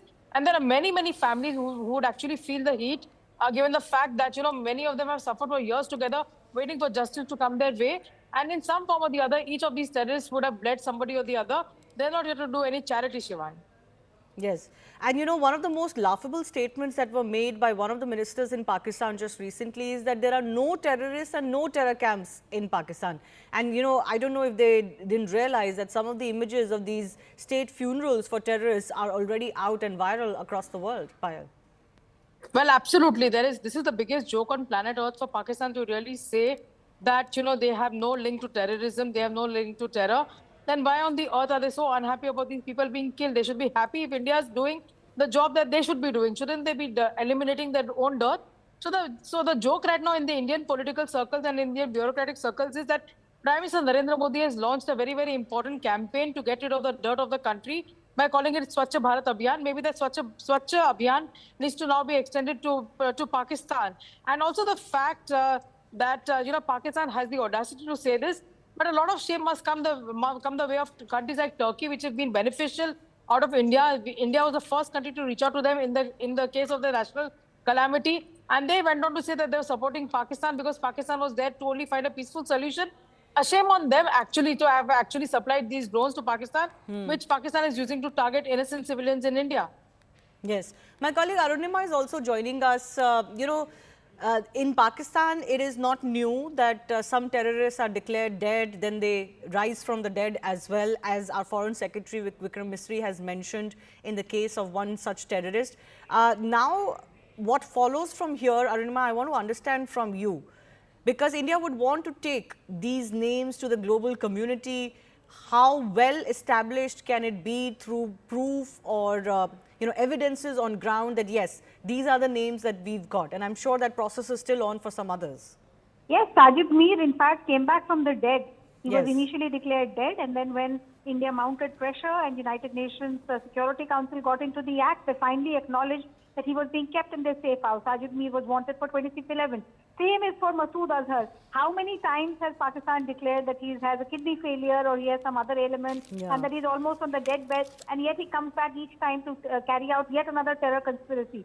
So this time when Rauf Azhar, his brother, who has been in charge of Jaish-e-Mohammed, there were speculations that Rauf Azhar is also the man who killed Daniel Pearl. So when there were speculations that he has died, Indian agencies refused to believe because this has happened in the past. These 5 who have been killed are not Pakistan saying that they have died or they're alive or whatever. This is India. Indian intelligence agencies, based on their own intelligence input, they have come to the conclusion that these 5 have been killed at the Lashkar-e-Toiba headquarters in Pakistan. And there could be more. Raksha Mantri Rajnath Singh at that all-party put the number at 100, and he said it could be more because the operation is ongoing. Out of the 100, they've only managed to identify 5, which means they are taking a lot of pain to carry out a meticulous intelligence gathering process to figure out who all have been killed. It's not just a run of comment saying this person has died, that person has died. They've come out with detailed analysis of why they think these terrorists have been killed in the attack. And I think they will come up with evidence. More than intelligence, they'll come up with evidence. Yes, and in this case, there is some evidence that came from Pakistan side itself, which is the family of Maulana Masood Azhar. The statement of sorts or the press note of at least 10 of his family members dying in these attacks, also went viral, and 2 of his brothers-in-law have now been confirmed by the Indian agencies. Maulana Masood Azhar himself, he gave a soundbite saying that, I have lost 10 of my family members. And we all know, having covered, the counter-terror grid for so long, Azhar's entire family is only, full of terrorists. It's a breeding ground that he runs in Bahawalpur. Every member of his family has a role in some terror conspiracy or the other. His brother Rauf, whose name is not there in that list of 5, initially it was suspected that he too is killed. So that also tells you that Indian agencies are taking time to do their homework. It's only when they're 100% sure are they coming out and naming someone. So coupled with the open intelligence that is available based on the media soundbites and pictures, etc., coming in from Pakistan, and human and technical intelligence, Indian government has zeroed in on these 5 names. Right. Thanks a lot, Aman, Payal and Arunima for joining us. My colleague Ishan Vani is also joining us with more. Ishan, you've been, of course, keeping a close watch on the developments taking place in Srinagar and other parts of the valley. Give me a sense of what's happening there now. Well, people are hoping that, that it will end by today, and there will be no drones should be hovering around their heads. Yesterday, it was a night which people will not forget because there were drones, there were sirens, there was blackout, and there was also intense chasing of these drones by the missiles fired by the Indian Air Force from different locations. Pakistan tried to attack the vital installations in Kashmir particularly the Koel Air Base, which is also called as the Avantipora Air Station, and then also in Srinagar, where they also carried out an attack on Srinagar Airport. Srinagar Airport, we should remember, is a defense airport, and there is also a defense airstrip from where all the aircrafts also go out of that particular location. They also tried to attack the garrison in Baramulla, and to basically target India's vulnerable and most important positions was the target and the aim. The target was to destroy them, the target was to attack them, but India ensured that they're able to protect their vital assets, and but the people living on the line of control, particularly in Uri, Kupwara, faced the brunt. A lot of shells landed in the civilian residential area. On the line of control, around 40 plus structures have suffered damage. One lady lost her life, and then multiple have been injured and are being treated, and several of them have also been, after first aid and after a day of stay at the hospital, have been discharged. But people on the line of control are fearful. And one should also remember this is for the first time in several years that Srinagar airport has been attacked like this, or any military installation has been attacked like this. There's a suicide attack at the Avantipora air base long back, which was repulsed at the gate in the 90s, but never ever since then there has been any such attack being attempted at the vital installations of the Indian Army. And that's why this kind of attack was something which was unanticipated by a common man, but something which was anticipated by the defense forces, that they kept their guard up. They ensured that none of these drones, projectiles are able to hit. One such projectile was found in the lawn of a person. It's a small lawn, and luckily it did not hit any residential house, a closely knitted locality, though it could have escalated and ensured damage or loss of life. But lucky enough for the people living there that they did not suffer any casualties or injuries. There is, of course, fear among people that it can escalate. But people are, well aware that they have to follow SOPs, guidelines. And Kashmir is now hoping that, the sort of activity that they witnessed last night and in the morning hours, remember there were multiple sounds, and attack was being planned by the enemy on Srinagar airport, on Avantipora air base multiple times. It's a crucial places when to talk about defense in Kashmir Valley. So the aim was to take them down, but that didn't happen. However, the assessment is being made by the officials and the government that if any drone was able to hit anywhere else in the civilian area. But we have been given to understand that all of them have been repulsed throughout the night yesterday, in the morning again, but something where people believe and hope that it won't escalate, particularly for those people who have left their homes in Uri, Kupwara and other parts as well, and have left their homes there and went to shelters, went away from their homes and relocated, and some of them have chosen to stay at shelters provided by the government, but they want to live their life and not suffer because of the ceasefire violation by the Pakistan. Structures have been damaged, though it will be a very a night where people will actually look at the skies and see that if there is any air activity taking place, but one can hope that India is able to ensure the safety and security of the citizens, even in Kashmir, if there is any heavy bombardment or heavy shelling that takes place. Absolutely. Ishan, thanks a lot for bringing us that comprehensive report. Lots to watch out for as far as today evening and night is concerned, whether Pakistan will attempt what it has been attempting for the last 2 days. Slipping in to a very short break. On the other side, we'll get you more news and updates.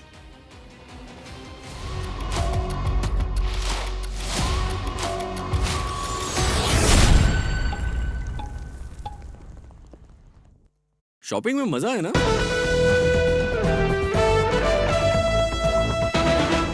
We are seeing Pakistan escalating the situation for the last 3 nights. What India is doing so far is actually just responding, maybe responding double from what they are trying. And obviously our damage is more consistent than what Pakistan is managing, but we are still not in full war mode with Pakistan, right? When the government says any act of terror means act of war, it doesn't just mean... Well, yes, technically not. Sorry, I'll just finish, Aman, then you come in. When the government says any act of terror means act of war, it doesn't only mean that India will respond militarily on terror camps in Pakistan. It means that the doctrine now will be that if Pakistan sponsors a terror attack against us, we will attack their military. I'm saying this because even till today, the government is not attacking first on Pakistani military.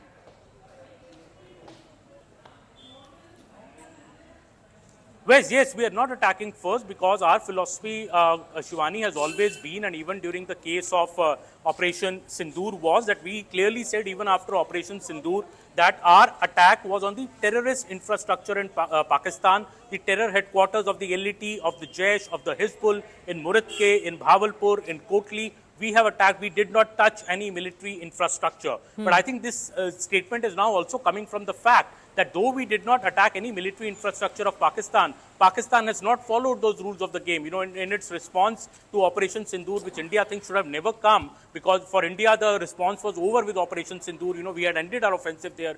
Pakistan chose to attack our military sites. Pakistan is attacking our civilians, which is also an act of war. Pakistan is also attacking our military infrastructure, our air force.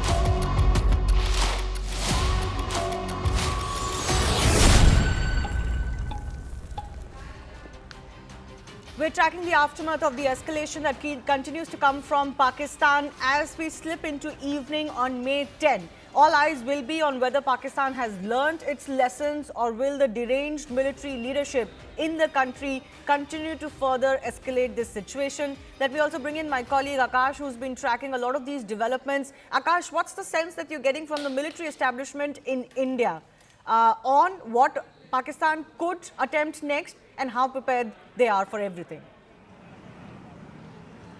Till afternoon, in fact, they were suggesting that, a number of things are happening. And by this evening, they'll get to know as to how things will unfold from now onwards. But they are very clear, Shivani, that, if ceasefire violation will happen, it would be retaliated.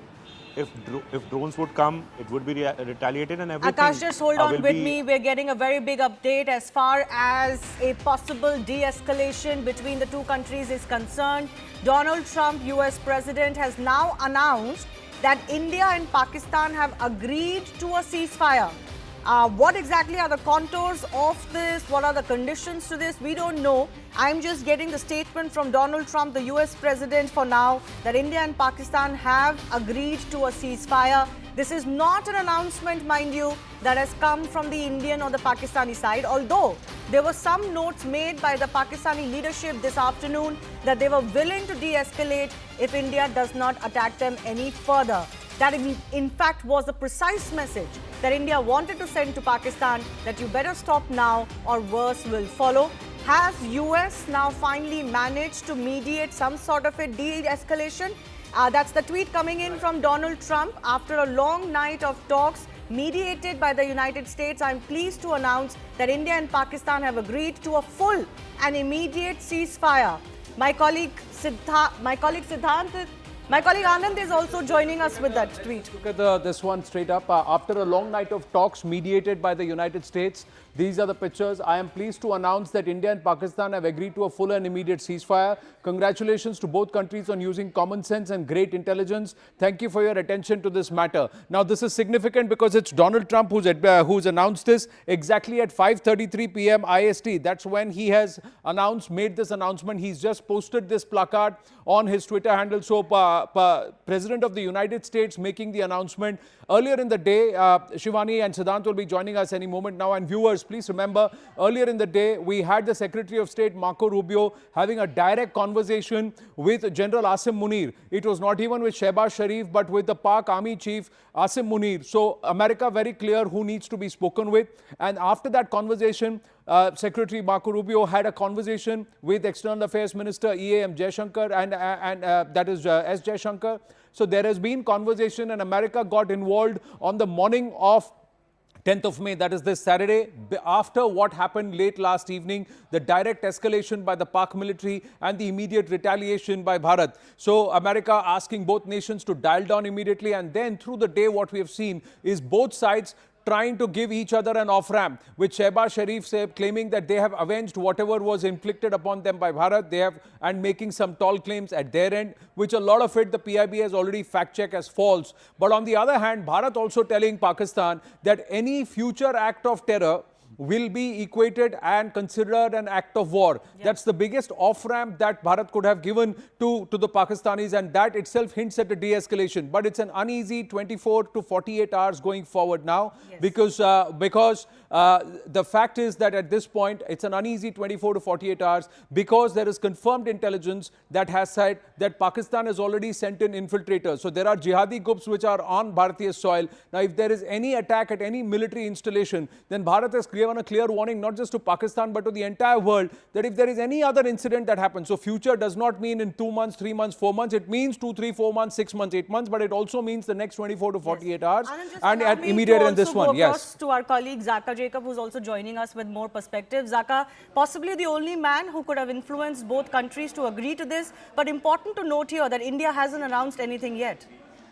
You know, this same thing has now been retweeted and posted on X by Marco Rubio, the Secretary of State. Remember, he's had multiple conversations just in the last few hours. He spoke first with the Chief of Army Staff there in Pakistan, General Munir, after which he spoke to Dr. Jaishankar. He's also spoken to the Pakistani Prime Minister on multiple occasions in the last couple of weeks. So yes, Marco Rubio has played an important role, but as Anand was referring to and you were referring to, Donald Trump posting on Truth Social early morning there in the US, this would be Saturday morning in the US, that both India and Pakistan have announced a ceasefire. He's of course also gone on to say that it has come under his own sort of leadership after a long night of talks mediated by the United States. I'm pleased to announce that both India and Pakistan have agreed to a full and immediate ceasefire. Congratulations to both countries on using common sense and great intelligence. Thank you for your attention to this matter. Now, we will get confirmation, of course, from the Indian side in about 20 minutes' time when the Foreign Secretary addresses the press along with the two officers of the Indian Air Force and the Indian Army.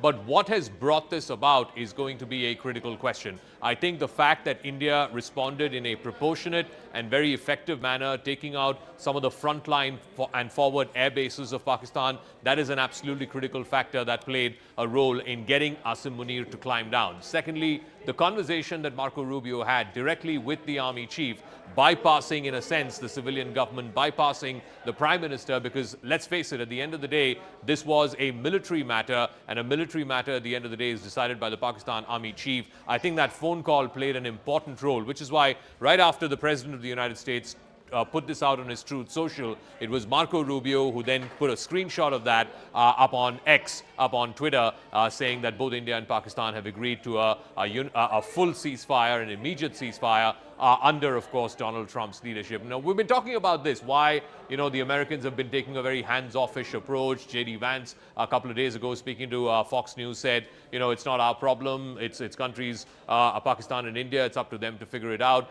We're not going to have a dog in this fight, so on and so forth. But ultimately, I think pressure was brought to bear, and I think it's worth underlining the role that was played by Marco Rubio. He's also the acting national security advisor, so he had a conversation on the night of Operation Sindoor, right after the operation got concluded. He had spoken with National Security Advisor Ajit Doval. He's spoken in the last 2 days twice to Dr. Jaishankar, and also this morning, like I said, to the Pakistan Army Chief and to the Pakistan Foreign Minister and the Deputy Prime Minister Ishaq Dar. So I think really American pressure was brought to bear on both sides to agree to the ceasefire. What the terms and conditions of this ceasefire are, we don't know. What the off-ramp was for Asim Munir, we don't know. But I think one thing is very, very certain. The fact that Asim Munir tried everything in his book, from drones, then armed ammunition, then trying to attack India's air bases.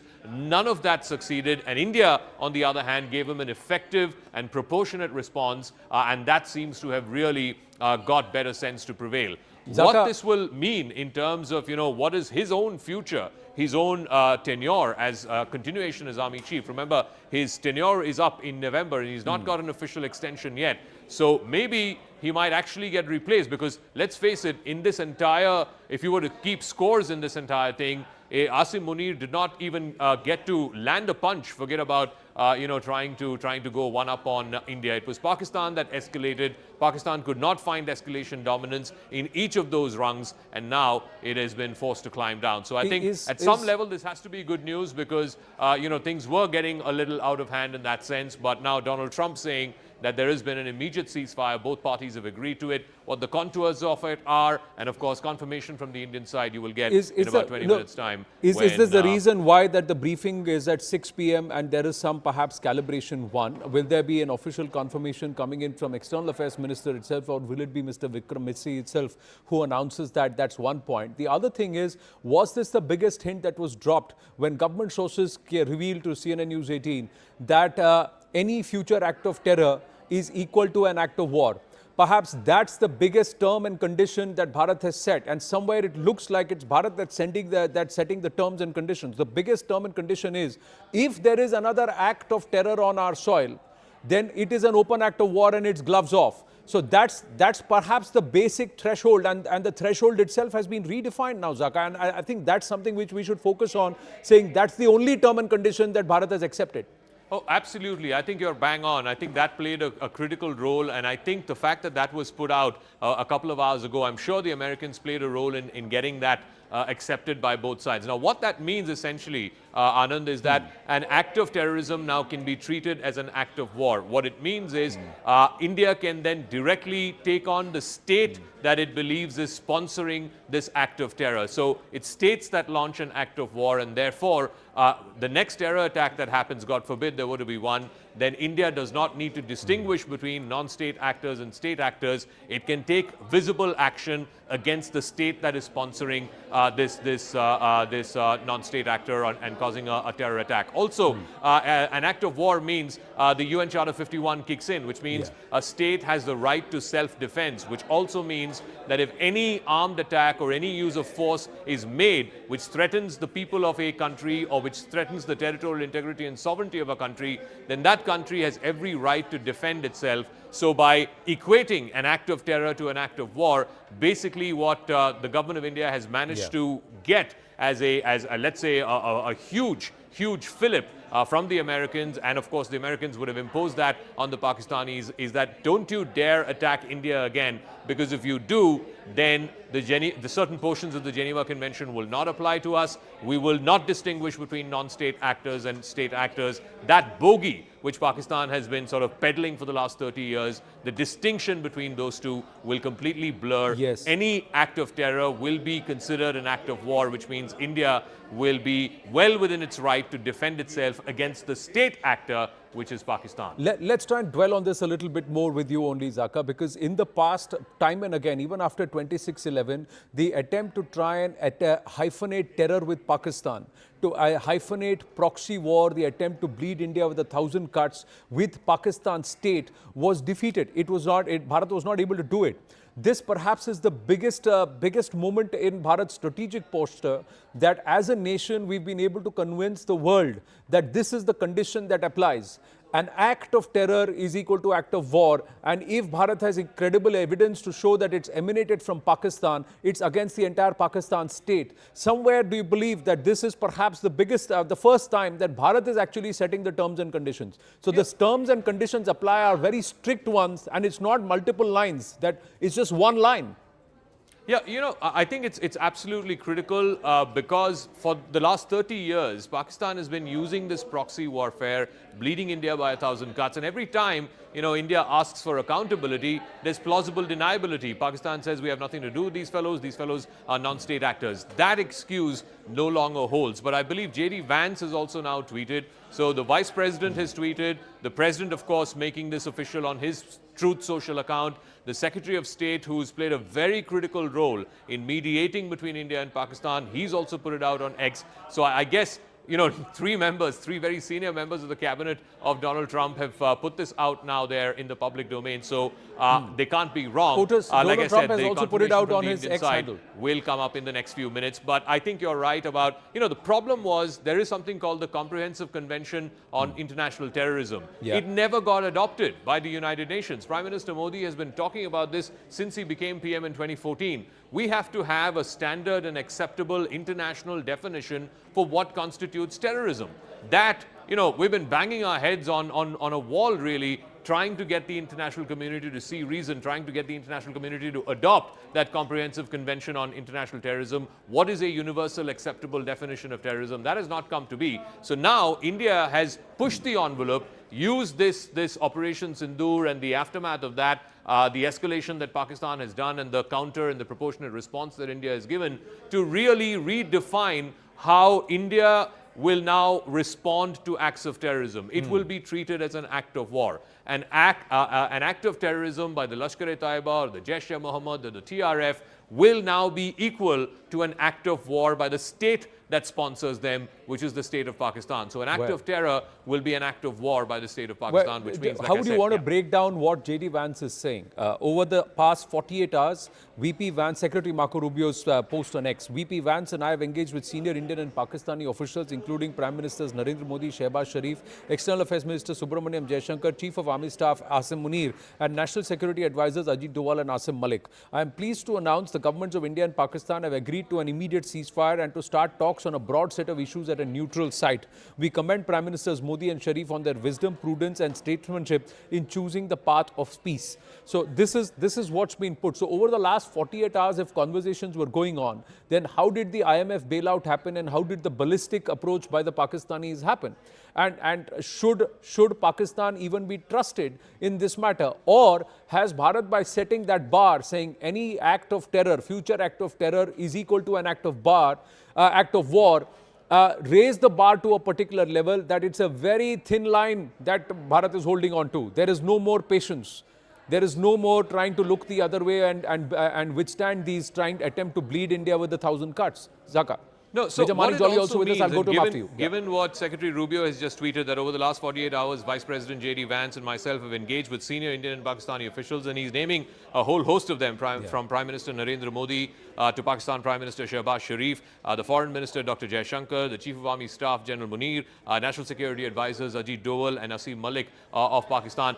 Basically, the Americans are now underwriting this ceasefire. The condition that India has placed there is that any future act of terror will be considered an act of war. The Americans are now underwriting that. So if tomorrow the Lashkar or the Jaish or the TRF carries out or dares to carry out another terror attack against India, then the Americans will also be asking the Pakistanis to to be held accountable to their word.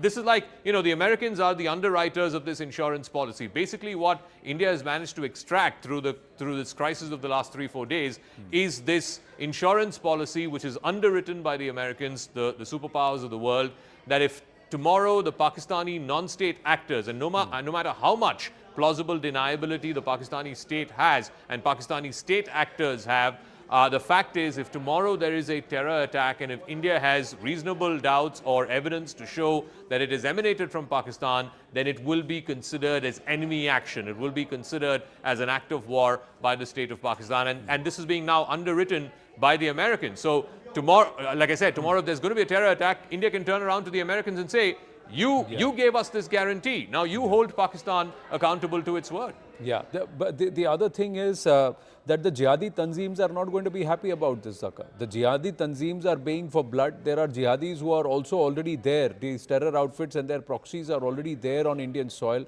What happens with them? If there is a military installation that is attacked overnight, over the next 24 hours, does that then allow Bharat to go on the offensive? Will there still be a certain level of restraint that Bharat is going to show? What does the contours of this imply? And then what happens to someone like a Shehbaz Sharif or an Asim Munir? With what face are they going to go back to their people and say, what have we done? Or do you believe he's going to get the boot now? Asim Munir is on his way out. Look, Shehbaz Sharif will continue. In fact, he'll be secretly happy because this now gives him a leg up on the army. As far as Asim Munir is concerned, I think his days are pretty much numbered. I think I don't, from this position onwards, I don't see him getting an extension to his tenure, certainly. I think whoever is the senior most general will replace him in the near future.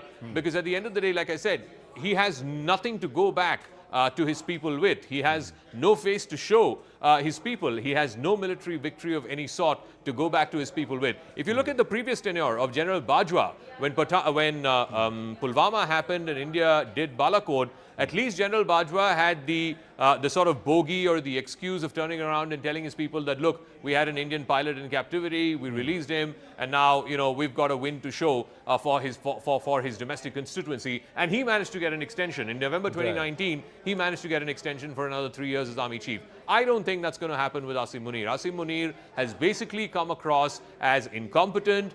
He's bitten off more than he can chew.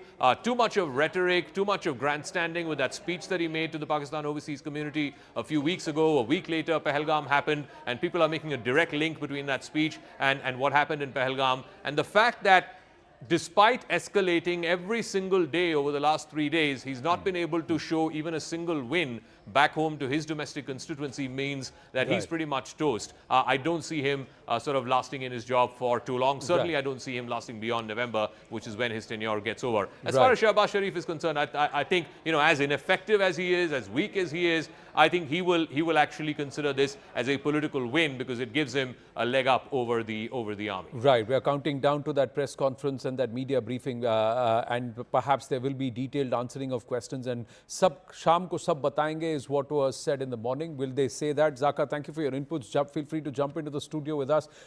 Major Manik Jolly is with us, and let's go across to Siddhant and Ishan Wani joining us live. But Siddhant, quick word: what are sources within the MEA saying? Why has this been brought about, and what conditions? Is this the only condition? Is Bharat setting the terms and America underwriting those terms here, as Zaka was mentioning?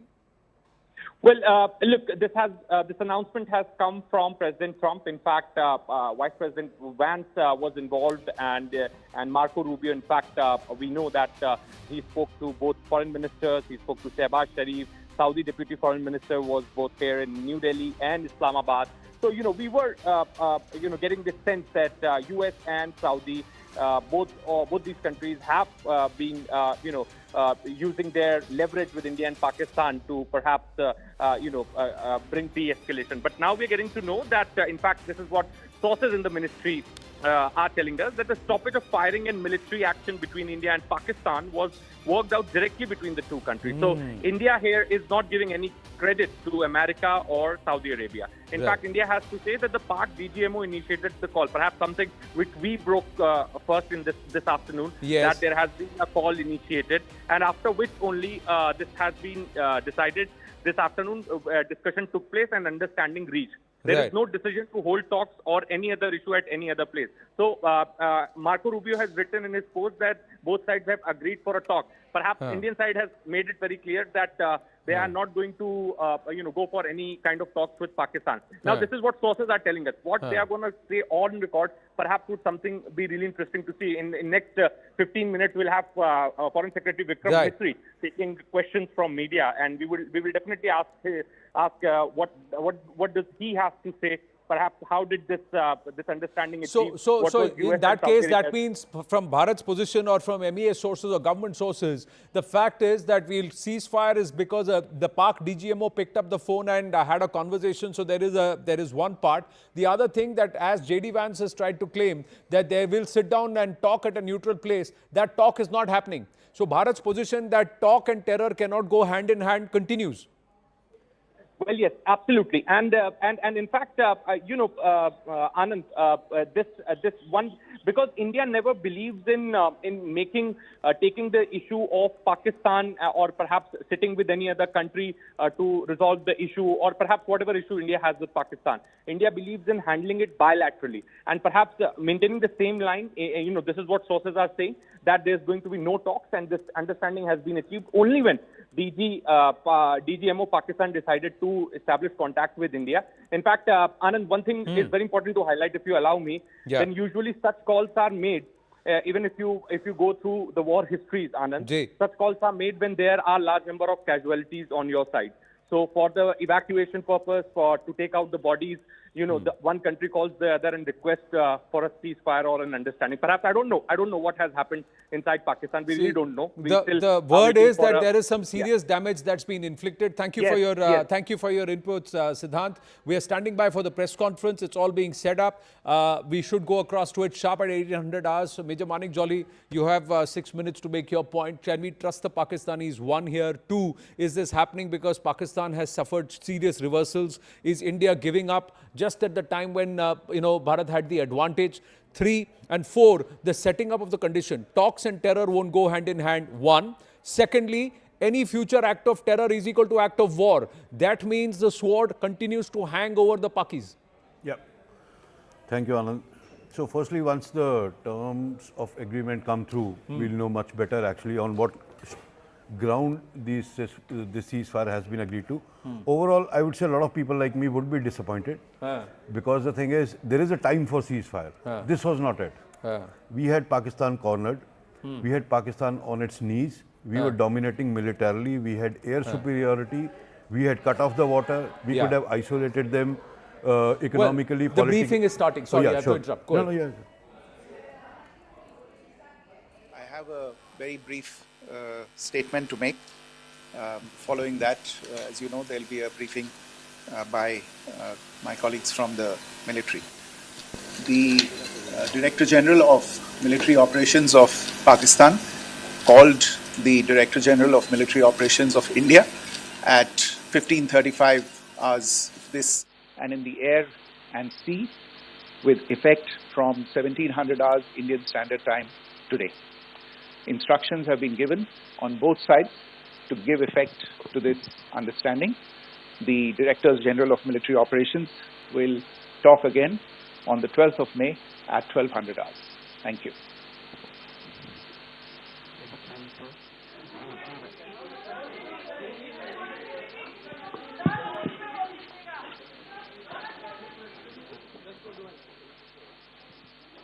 Well, so there is going to be a briefing. So FS Vikram Misri has just come out and said that the DGMO of Pakistan called his counterpart at about noon. We'll try and play that out again. And he's called for a ceasefire. He's asked for a ceasefire and Bharat has agreed. That's all he said. He said there is a briefing followed by my military colleagues, but they have not stepped up yet. But what he has said is, I have just one line to say. I don't have much to say, much to offer. We'll plan play that out again. Pak DGMO called the Indian side for ceasefire and Bharat has agreed. So that's what has been said as of now. Yes, Major Manik Jolly, your thoughts here. So, as I was saying, I think we've got the soundbite again. Let's play that out. Sorry to interrupt you.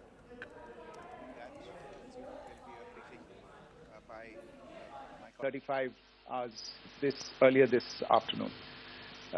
It was agreed between them that both sides would stop all firing and military action on land and in the air and sea with effect from 1700 hours Indian Standard Time today. Instructions have been given on both sides to give effect to this understanding. The Directors General of Military Operations will talk again on the 12th of May at 1200 hours. Thank you. Just going to Siddhant. Siddhant, so 12:35 hours, the DGMO of Pakistan calls his counterpart, and requests for a ceasefire from 1700 hours IST. The ceasefire comes into effect on land, air and sea from both sides, and 12th of May is when the DGMO of both sides will speak with each other again. That's what Vikram Misri, the Foreign Secretary, has said.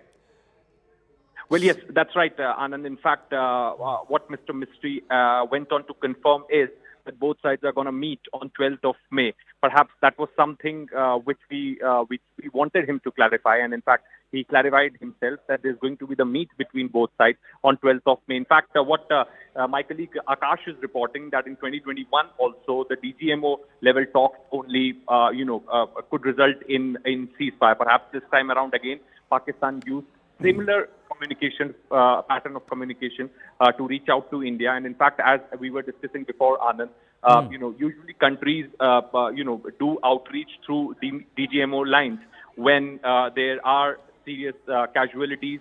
Perhaps. Well, we broke it first, isn't it? Yeah. We broke it first. We were the first here at CNN News 18 this afternoon to put out the fact that the DGMO have spoken to each other and the Pak DGMO has called his counterpart. Well, yes, absolutely, Anand. We were the first to break this story. In fact, we also broke that why, in what circumstances, Pakistan had decided to call India. The circumstances were that we expect that there could be a large number of casualties on the Pakistani side, and they need a breather because if India had responded tonight, then they would not have been in the state to take that response. So they decided to establish contact. And perhaps, this call was initiated. and both sides came to an understanding. In fact, Anand, also one thing would like to highlight at this point in time that they were looking for this opportunity from last 24 hours, if I'm not mistaken. Right. So what's the order? The first engagement or the outreach comes shortly before noon. The conversation happens at around 3:30 p.m. IST, and ceasefire is agreed upon from 1700 hours IST. Is that the case? Yes, that's the case, Anand. And in fact, if you remember, 24 hours back, Ishaq Dar made a statement that, both NSAs are in touch. Perhaps, that was a messaging which he was trying to do, that we want to speak to you. We are not in a condition to fight with you. We are not in a condition to combat. And perhaps they fought yesterday and they got it back, Anand. Everybody knew what happened yesterday in combat. There's a huge embarrassment, huge setback for Pakistan. Their key Air Force bases have been destroyed by the Indian forces. So, they were really not, they are still not prepared for it. And this is the reason that, they have finally surrendered. This is kind of a surrender movement for them. And then let's put this, very clearly. The Pakistanis, with all humility and viewers, I'm not somebody who's warmongering or wants to loves the prospect of two nations at loggerheads or in conflict. But the fact here is that Bharat was on the offensive. Bharat had the upper hand. Bharat was waging a war on terror. The Pakistanis suffered serious reversals. They have put their hand up. And they have surrendered. And this cold surrender that has happened is something that many would be feeling, just like I'm feeling. Should we have let up now? Should we have given them the off-ramp at this point in time? Or should we have pressed further to hurt them more? Akash is joining us with more. Akash, so just before noon, the DGMO, Pak DGMO picks up the phone and almost surrenders, says, I want to talk to you. At 3:30 p.m., 15:30 hours, the conversation between the two DGMOs happened, and Bharat does the Pakistan military a huge favor by agreeing to ceasefire from 1700 hours. Right, and Anand, this is something, in fact, we reported earlier, thanks to Manoj Gupta, who in fact brought us this input. Yes. That how DGMOs have connected, and not just connected, but have in fact, DGMO, in fact, Pakistan has offered that, he wants to meet and in fact discuss the issue. And now we are learning, in fact, Foreign Secretary is saying that from 5 p.m. today, ceasefire is in place. And you remember, you must be remembering, in fact, that, in 2021 also, a DGMO level understanding was there for the ceasefire. And since then, till 23rd April, in fact, ceasefire was in place. So it's the DGMO level only, that is respected on both the sides, and both the militaries respect the DGMO, Director General Military Operations. The officers, in fact, connected via hotline today. And this is the outcome where the, conflict that was going towards war will not happen anymore. And now, we are learning that ceasefire is in place from 5 p.m. onwards. Whether or not Pakistan is going to respect it, or whether or not, it will be a reality now, this is something we'll wait and watch for. The conditions have to be set by Bharat at this point. Thanks for that, Akash, and congratulations to everyone here on the News 18 network. Manoj Kumar Gupta getting us the inputs, and we are very proud to say that we have been very, very authentic and put out verified news that our viewers have appreciated our coverage, and also we've put it out first after verifying it. Manoj Kumar Gupta getting us these details shortly after the DGMOs had this conversation, or the first level of engagement had happened. This was shortly before noon, and at 15:30 hours they speak with each other. At 1700 hours, after the begging, Pak DGMO says, "Maaf kar do bhai, band kar do bhai, hame baat karni hai." The Bharat says, "All right." Major Manik Jolly, this as a citizen, more as a citizen, less as a journalist, the feeling in my head right now is, बंदूक हाथ में थी, जिहादी सामने था, trigger दबाने की देर थी, and somebody said, छोड़ दो, माफ कर दो. I'm a little relieved actually the moment that they did not mention ceasefire. They said stopping of firing, right? Which is like in old wars, we used to give each other space to go pick up your dead bodies and recover. This is what given a breathing space to Pakistan, fine, we have been nice. To collect their dead and to perhaps assess their damages. So that's what you're saying. The It's word not. word would be just to give them space to lick their wounds and feel a little better. That is the space we have given them. And I would personally, again, not warmongering, but there is a time we have to take decisive action. This was that. I would have been very disappointed with a ceasefire only because of the reason the way Pakistan is structured. If tomorrow morning, today we declare ceasefire and tomorrow morning there's a terror attack on Jammu, each and every faction or segment of Pakistan administration, be it the politicians, be it the Pakistan army or anybody, they would just raise their hands. We don't know who did that. Okay, Major Manijoli, I'm going to ask you again. Military terms, please explain to our viewers. Now, this is somewhere also making me sit up and take notice, and this is what perhaps escaped us. Vikram Misri has said stoppage of fire. The government has officially not said ceasefire. Contrary to what the Americans have claimed, be it Donald Trump or J.D. Vance, that there has been ceasefire. It's not ceasefire, it is stoppage of fire. What's the difference between ceasefire and stoppage of fire? Please, once again. So while it would include a lot of legalities, but in a little plain speak, ceasefire is the final cessation of hostilities. Like we had ceasefire line after 71, right? Yeah. It means this is where we stand. We do not fight anymore. This is where you are, this is where we are. Stoppage of firing is an intermediate break that you can take to recover from whatever is happening and give space. Maybe we have conversations with them for next 2 days and try and feel, can we figure out a way to move this forward? US is saying this because, you know, this is what Trump's thing has been. He wants to come across as a global peace broker. One of the biggest things he started was that I will bring peace with Ukraine. I will bring peace with Middle East. So this is a, you know, just Trump card that Trump is playing. That see, I managed ceasefire between India and Pakistan before it could escalate. But we have not gone for a ceasefire. This is just stoppage of fire. That is, every night we were seeing drones coming in, their air raids, our missiles.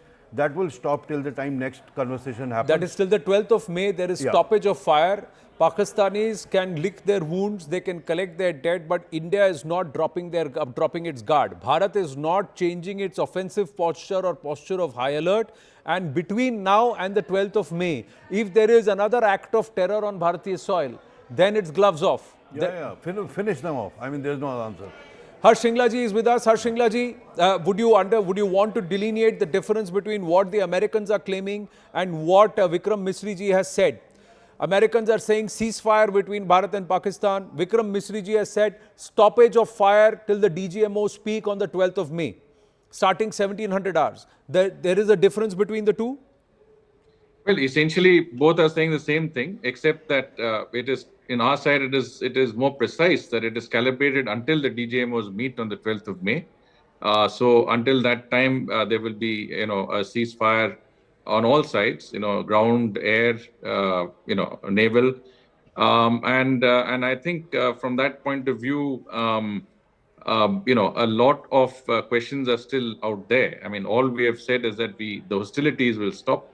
Firing will stop, and the offensive actions will stop. But at the same time, I think the DGMOs have to meet to work out what exactly, you know, are the